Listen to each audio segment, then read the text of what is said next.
वरिष्ठ पुलिस अधिकारी ने इस्तीफा दिया। चुनाव लड़ने के लिए इस्तीफा दिया। 1999 बैच के केपीएस अधिकारी एसएसपी मोहनलाल ने दिया इस्तीफा। विधानसभा चुनाव लड़ने के लिए मोहनलाल भाजपा के संपर्क में है।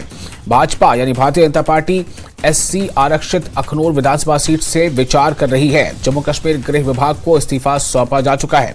इस वक्त की बड़ी खबर आपको दे रहे हैं। जम्मू कश्मीर विधानसभा चुनाव के मद्देनजर वरिष्ठ पुलिस अधिकारी ने इस्तीफा दे दिया है और चुनाव लड़ने के लिए इस्तीफा दिया है, ऐसी खबरें हैं।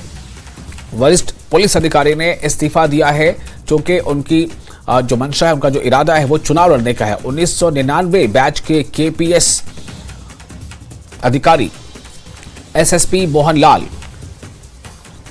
ने इस्तीफा दे दिया है। विधानसभा चुनाव लड़ने के लिए मोहनलाल भाजपा के संपर्क में है, ये भी खबर आ रही है। न सिर्फ ये उन्होंने इस्तीफा दे दिया बल्कि वो अभी भाजपा के संपर्क में है। उन्हें उम्मीद है कि भाजपा से उन्हें उम्मीदवारी के लिए मंजूरी मिल जाएगी या भाजपा से टिकट मिल जाएगा। तो भाजपा दरअसल भाजपा एससी जो सीट है, शेड्यूल कास्ट की जो रिजर्व सीट है, भाजपा एससी आरक्षित अखनूर विधानसभा सीट से विचार कर रही है। उनके नाम पर जम्मू कश्मीर गृह विभाग को पुलिस अधिकारी का इस्तीफा सौंपा जा चुका है।